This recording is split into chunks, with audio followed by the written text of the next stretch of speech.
Good afternoon, everyone. This is Samuel Lombardo, the Executive Director for SL Models and Talent Agency LLC, Suave Dance Studios LLC, Alliance Publishing Productions LLC, and also V Smart, the Vocational School of Models, Artists, and Radiant Talent.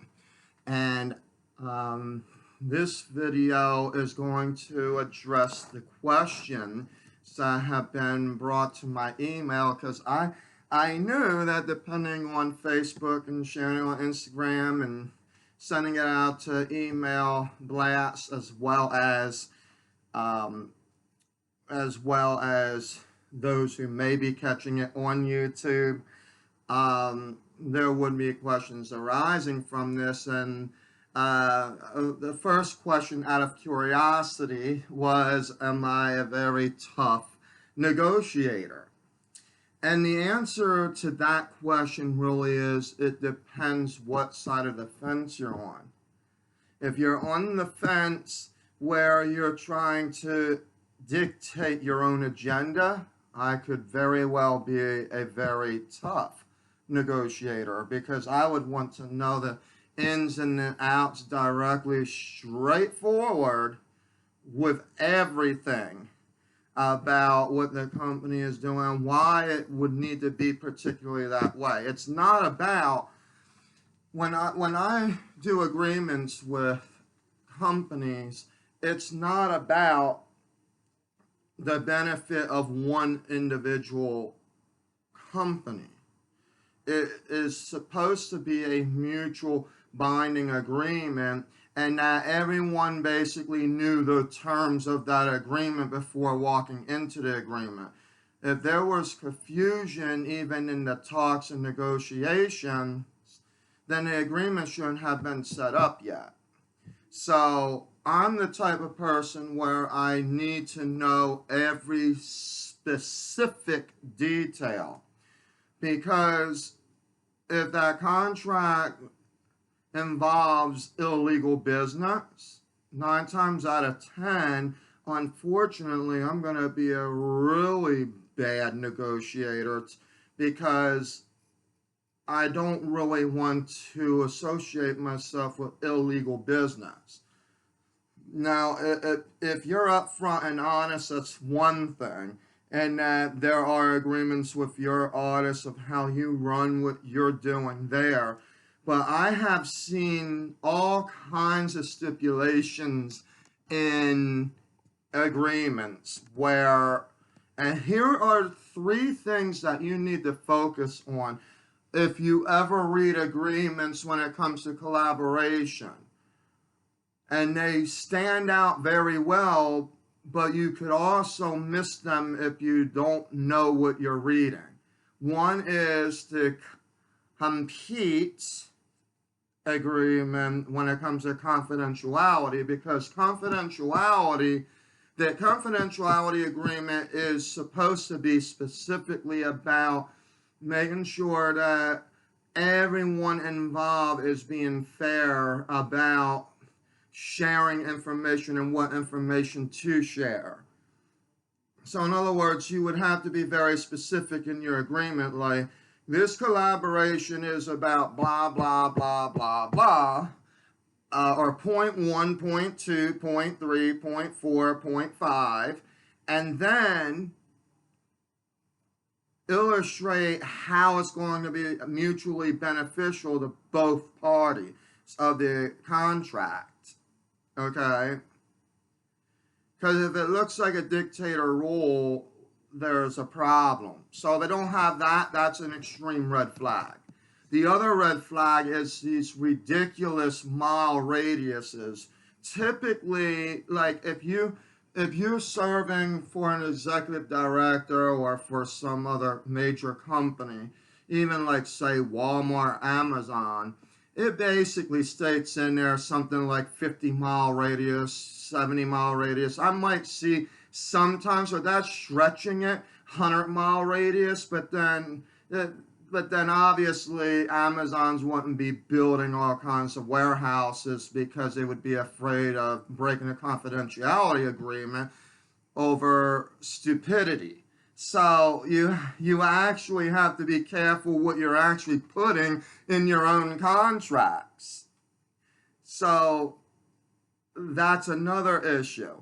So for example, if you're seeing something where it's saying 200 plus mile radiuses, that they are dictating you to do it their way, and it's going to be like that, and there is no mutual benefit for both parties, and they're expecting you to be like, okay, 9 times out of 10, it's either one or two things. Either they didn't understand contract law 101, meaning that that was just a number that they threw out there, or two, it is someone that knows what they're doing and they're just trying to catch you into a scenario where they have you hooked for them and not for the beneficial collaboration of both parties. Again, all your agreements need to be consistent. So if you have a collaboration or a partnership and both parties agree that, okay, for collaboration, it is going to be A, B, C, D.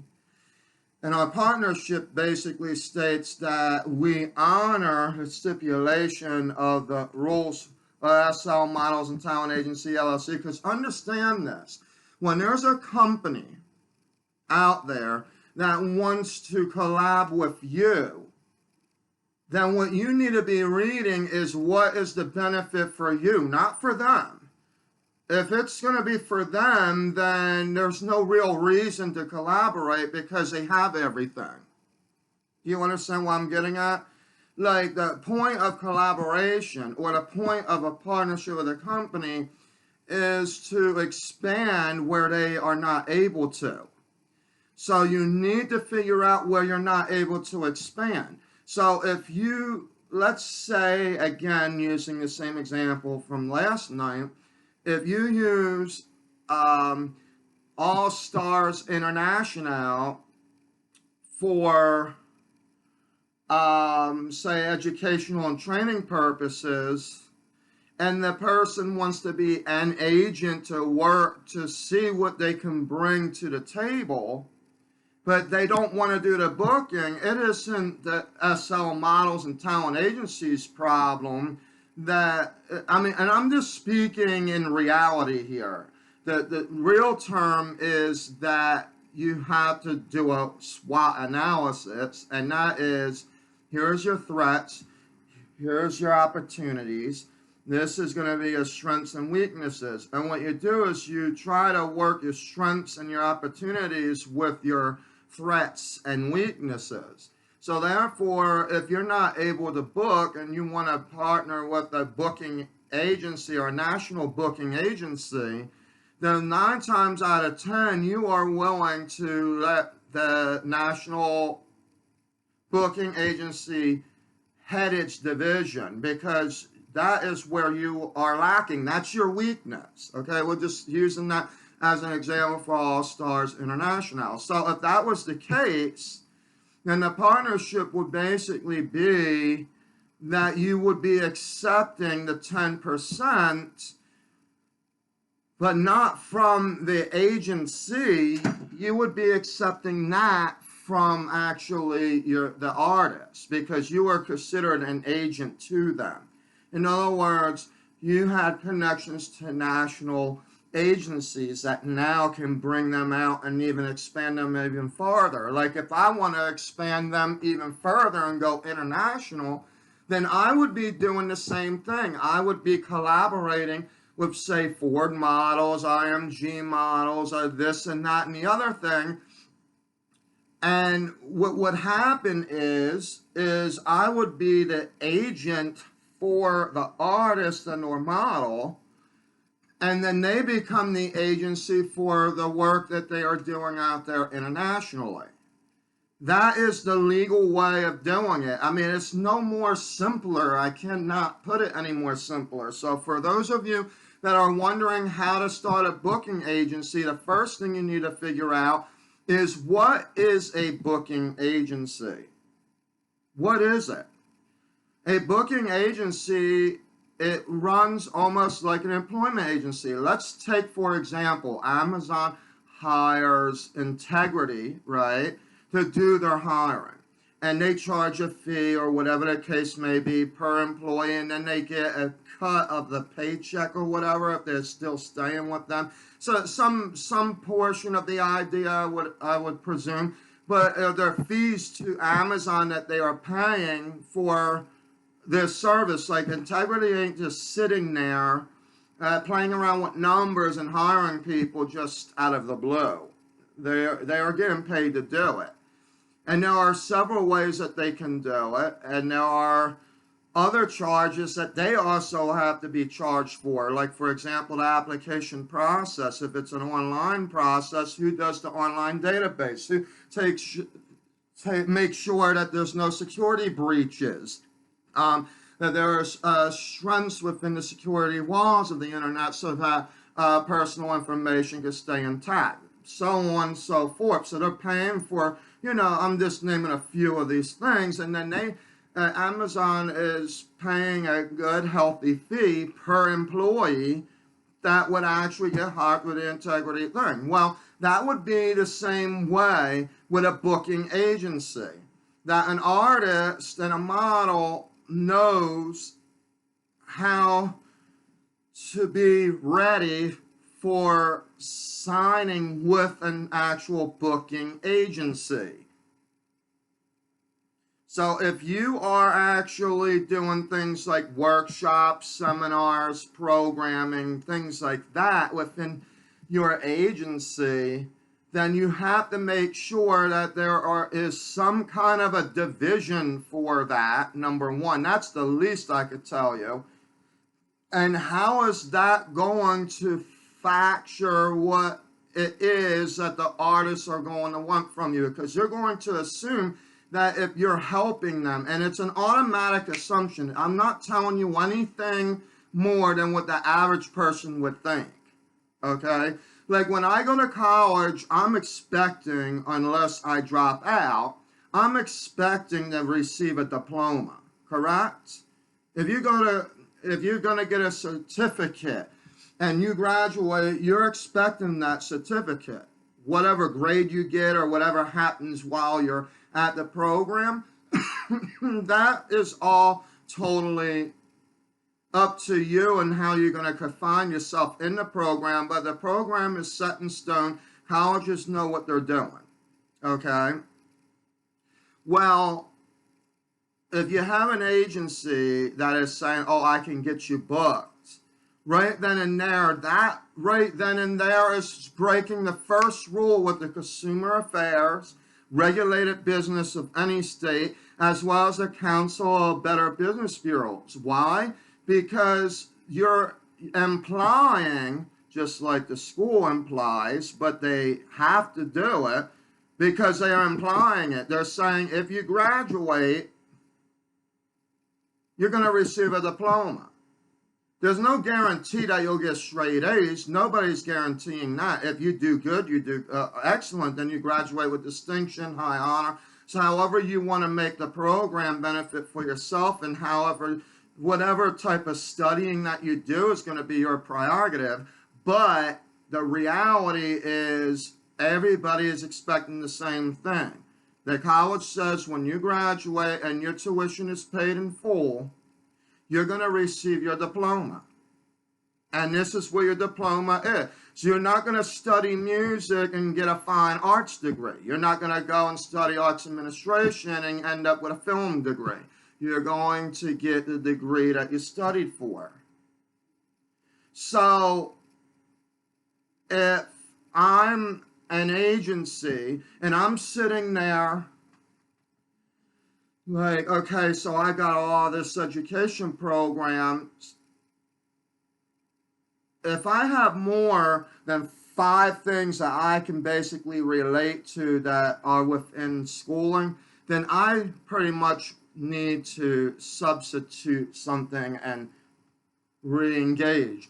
SL Models and Talent Agency LLC used to run where we would actually have tiers where you would get signed first, and then we would end up working your portfolio out, and then you would get your education, and then you get bookings. But because of the fact being that we are implying that all this other stuff needs to happen before the bookings, the artists are thinking, oh, so that's going to guarantee me a booking. So I don't care how you try to communicate it, like, oh, no, no, no, no, no, no, we're not guaranteeing that you're going to get the booking. But when you're actually writing it down and it's in black and white on a piece of paper saying you got to do that, then that, then that, then this, you are holding yourself up to it, implied or not. You're basically saying that you're going to do this, you're going to do that, and then the other thing, and then you'll get the booking. I mean, you got to put yourself in the shoes of what the average Joe thinks, especially someone that doesn't have experience. But you can't take advantage of those who have experience that doesn't have experience either. That is not right. And that is part of the problem with these new companies. They are trying to say that they have been around for so many years. They're trying to say that they have done, come on, just be real. Let's just be real and collaborate the right way. Instead of all this fine talk, people like actual transparency. So yes, if you run your business such as all this that I just talked about, I'm going to be a very tough negotiator. I'm going to be worse than Nancy. I can't say names on here. I'm going to be worse than some of those folks on the left and the right that you hear on the news every other day. Because, A, the first thing I'm going to need to know is, do you actually know the business that you're in? I'm not talking about that you know how to put makeup on and that you know the difference between beauty and if you can do accents or that kind of thing. That's the hands-on in it. What I'm talking about is, do you actually know the business that you are in? Meaning, do you know contract law 101? Do you know what you are doing? Or are you just saying, oh, this is an agency and this is basically how we run? So while I'm very strong in how I'm talking, I'm a whole lot better than this. Many people that have been talking to me for a minute know how I roll. Now, SL Models and Talent Agency LLC does have partnership agreement. In other words, that we already have agreements that are set up. But the reason that some agencies would not accept the partnership, even though that it benefits both parties, is because they are afraid of letting go of their ego of how things are being ran already in the agency. That are 9 times out of 10, and yes, this is true, are the areas where it is against the Council of Better Business Bureau, regulated business, state legislator, a state licensure, as well as consumer affairs. So don't ask me about it. Speak to them if you want to have a conversation.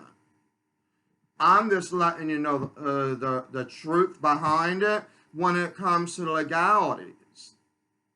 Because now that the truth is out there, and I'm actually trying to explain to you what you could do to save your company, I'm not saying stop the education programs either. I'm just saying that 1 or 2 things have to happen. Now, remember I used the example last night, All Stars Agency? Well, All Stars would just go and change it to like All Stars International Incorporate, and then boom. But then we have another issue, and here's where the third one comes in at. Where they tell you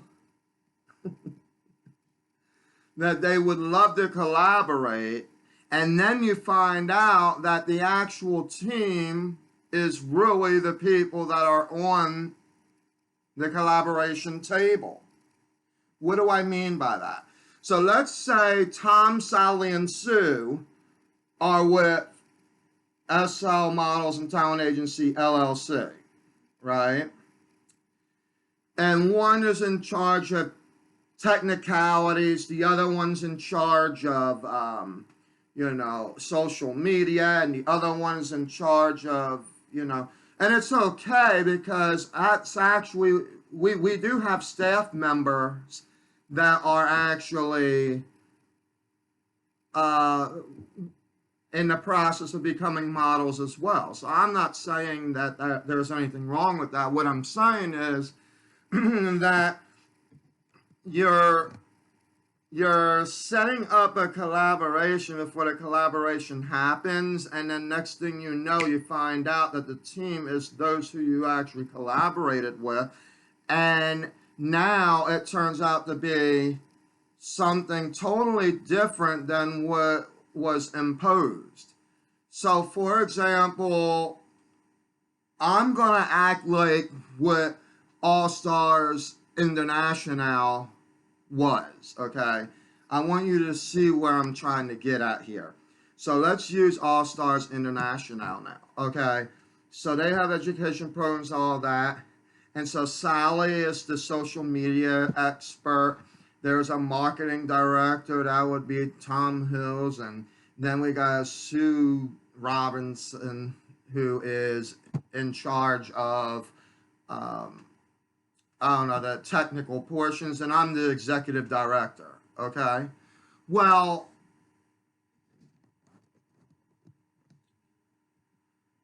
how I would introduce this, if I really want to like throw somebody around, and yes, this is serious business here. Because all my phone calls that I have with anybody when it comes to business, unless I don't ask, then they are not. But when I do ask, I say, could I record? Because I need to know exactly what it is that I'm collaborating with, and am I actually talking about models or whatever. So let's just say that. So I'm thinking along the lines of, oh, let's go to Fine Arts Agency LLC. They are a national geographical agency. We could get models like that. I mean, and if we don't get models like that, we could help them get models. So because we're helping them get models, it'd just be about us. So let's try to work it out where it's not like that, but it is. And you're probably wondering, like, what am I talking about? I'm going to tell you what I'm talking about. So then I go to Fine Arts Agency LLC, and I'm like, so I see that you have a weakness in developing a roster. I don't. Wink, wink. Yeah, but we see that you have a weakness about knowing contract law 101. What? Well, we have told you that we don't have costs within the agency and that we are working with union to become signatories. There's a conflict of interest. Oh, well, that wouldn't be a problem. See, what we could just basically do is, well, why don't you, like, meet meet our pro models. You know what I'm saying? That's usually the step in the process. It's kind of like a car salesman who basically says he doesn't care if you get approved or not. He just wants to show you a car that he knows you're going to like so that he can figure out how he can finagle the sale, even if he couldn't. So then you turn around and it's like, okay, so I see we're going to have 50 pro models on the roster next week. I'm so excited, right?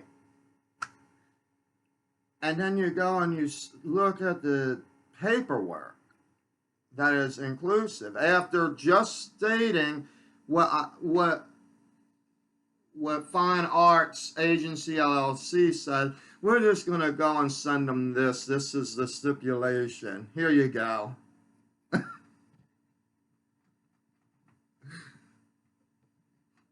So then the executive team from Fine Arts Agency gives a call or says, well, I'm confused. I thought I was going to be booking. Here's another thing too. A fourth thing is they will literally totally forget about anything that you have already said to make you decide to do what they want. So for example, Fine Arts Agency LLC has already said and even submitted a photo release, say this form, that form, whatever, right? And so what happened? I go and I turn the form in, I turn around and send them my information, and I'm just sitting there as happy as it could be with the assumption that everything is so confused in this situation, because in one area I'm actually acting like I didn't know that they actually gave me a photo release. So I'm just saying, well, if you have a photo release, that's good. Really? Fine Arts Agency LLC actually just gave me their forms that they need. And I've heard the stipulation, but I'm just going to go and do this anyway. So then the question comes down to, who am I really? Because what happens is you really find out who people really are when if they cannot negotiate the terms, they literally will do one or two things. They'll either act as if you do not exist and keep it moving, or they'll say, I'm okay the way that I am, and if you want to do something later, let us know. And there's that part of it, to try to get you into the guilt trip of, well, see, I told you that we could do what we wanted to do. See, SL Models and Talent Agency LLC, we know all these run-of-the-mill tricks with individuals that are just flat out looking to make more bank rather than actually serve the models and the artists. I'm just laying out the ground what is real and what is not. Okay? Because I need the people to understand, and especially agencies. I'm actually gonna say something nice here, because I know I sounded like I was talking down to a lot of agencies. Why? Because besides the ones that are with the union or actually know state licensure rules, regulations, and whatnot, the other half of them are the ones that are just running their agencies, usually down to the grid. And when I say down to the grid, it's almost like they become desperate where they need their own models to be able to help build their own teams.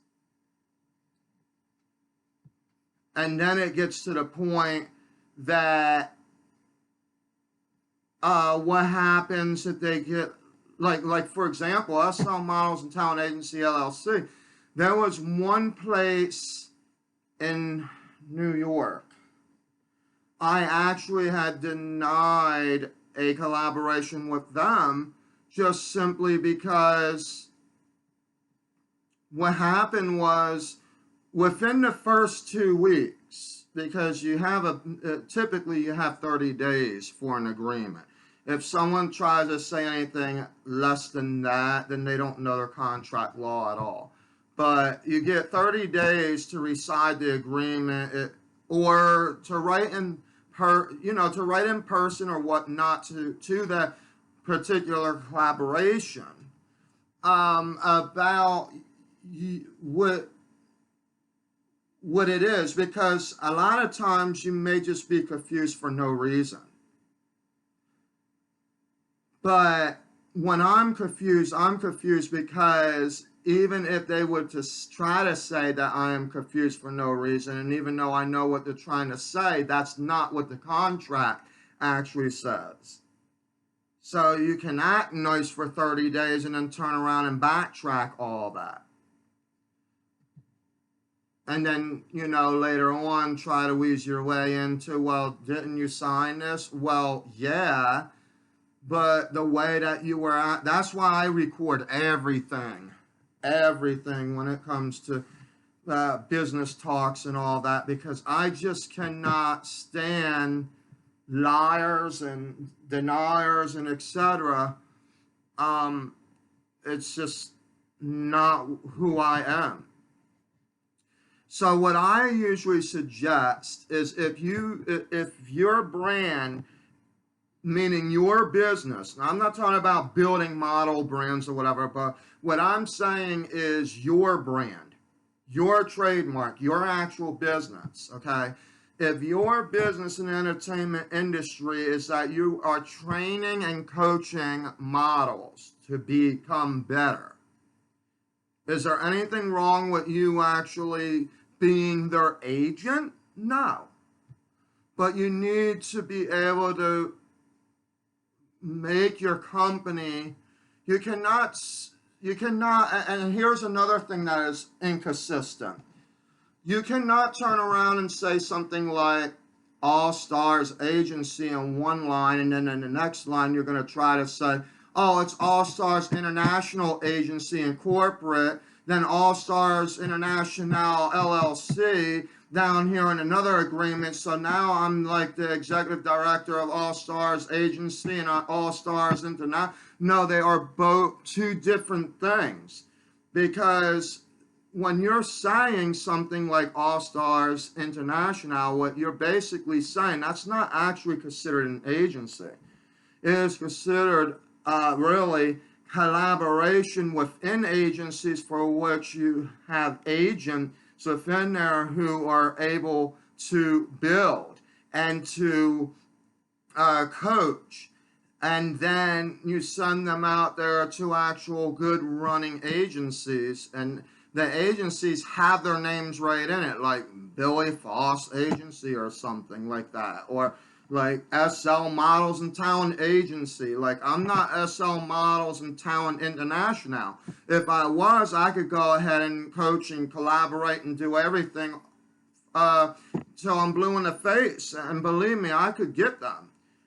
I'm already starting that process now with a school that is not even open until next year.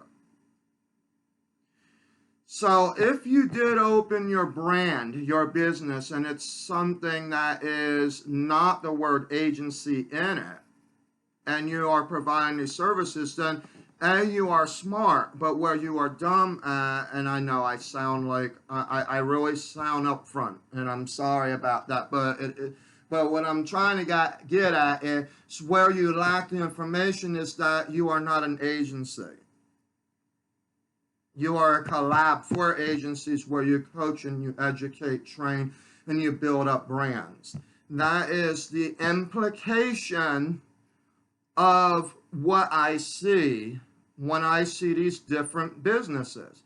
Also, when I'm actually seeing things like showcase events and red carpet events and, different things like that, what that's telling me is that now you're becoming a convention. Well, unfortunately, if you're going to try to say that you're an agency and then trying to run a convention where that is the work of associations, then you could almost nearly have a suit on your hands for improper business terms. And it could even get as far as false advertisement, because why? Well,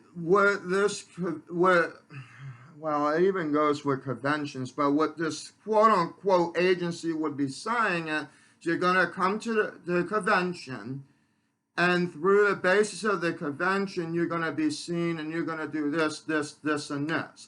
But here's a problem where you lack. If you don't have Contract 101, then you could be assuming that you have all these connections and then wonder why you don't. So I'm here as the person for anybody that's trying to do this the right way. I am either going to be your good karma or your bad karma. What do I mean by that? Well, I can make or I can break. It's like my IRS enrolled agents. I have 3 of them now. Well, 4, I should say. Through the one that I know, that I ended up with 3 other ones, and now it's like that's basically who I know. CPAs that are also enrolled agents.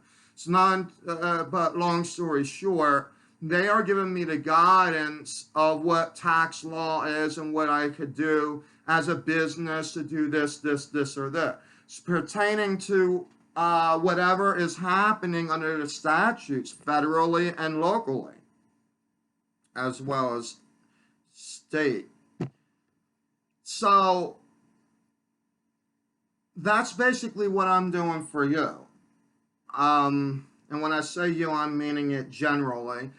I'm saying it's that I'm hoping and praying that these questions that I have just answered really help why this is important, because it's a big issue, and you cannot work with individuals where there are conflicts of interest, but you also got to find out where your conflicts of interest are.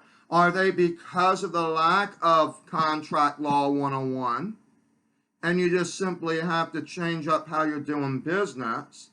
Or is it more or less just a simple fact that, oh, maybe I just have to change the collaboration?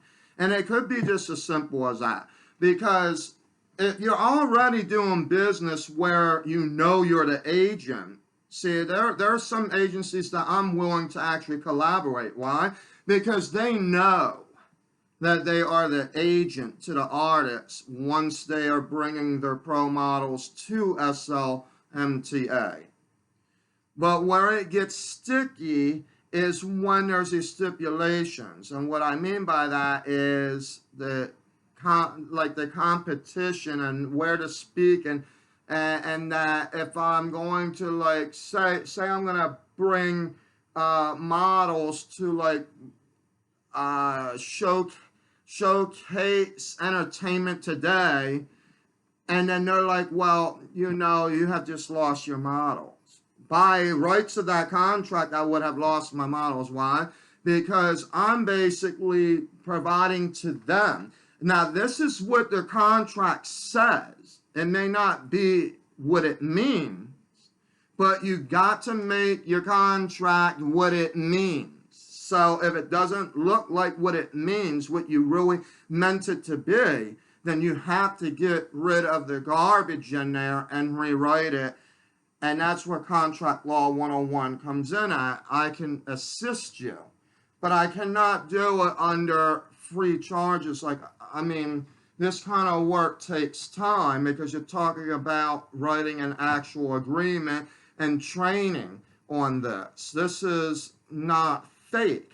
So if you guys, anyone out there that is struggling in how you want to collab with other people within the entertainment business, I can help you. I can assist you on what you need to do there. So yes, to answer to that question, I have the tools to do that. I also have the tools for anyone that needs help when it comes to anything federally or whatnot, when it comes to taxes, income taxes, deductions, whatever. Like I said, I know about 4 enrolled agents now, and they just keep coming anyway. So I have those tools as well.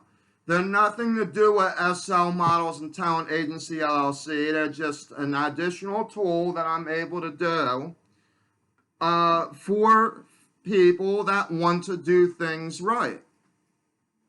So if you want to do it right and it is time for change, don't tell me that you're going to change something and all you really did is make it to where it's easier for you to make $1, because in reality, a lot of stuff in the economy today, even though the economy seems to be boosting up, the reason that it is boosting up is because a lot of people such as me know that we're not going to charge cuckoo dollars to turn around and actually, to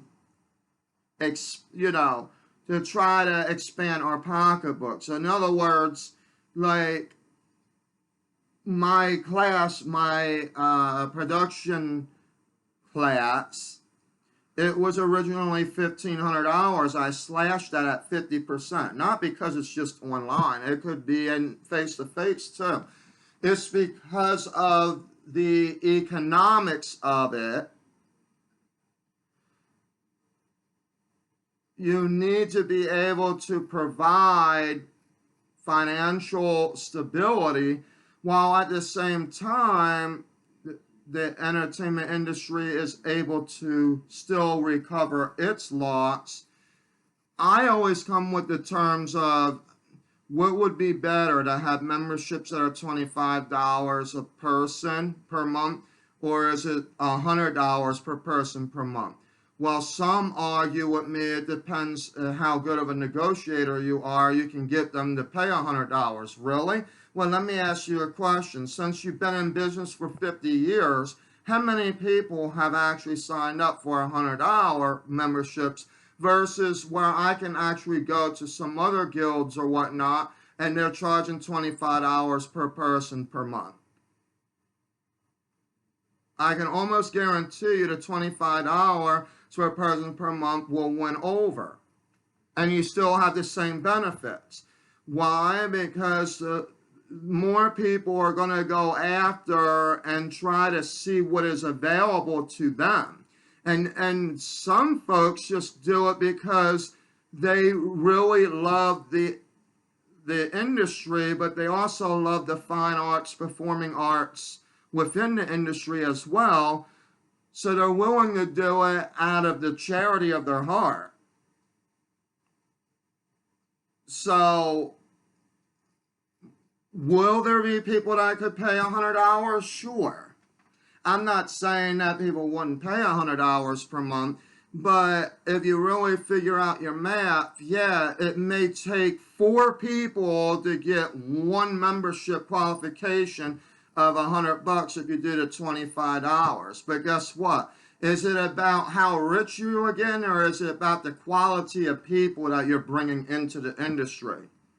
That's going to be up to you. What side of the fence are you on? And that's why I'm going to leave this message. So that answers all the important questions that I basically have through my email. And I look forward to answering any more questions that come along. Until next time, and yes, I will be doing a few more recordings. Nothing as serious as this, but I wanted it to bring this to your attention. So until next time, subscribe, hit the notification button, and don't forget to like this video if it is information that really pertains to you and you enjoy what I'm saying. You could do the research yourself. I'm not saying anything more than what you could actually find out for yourself. Thank you. Until next time. Let's.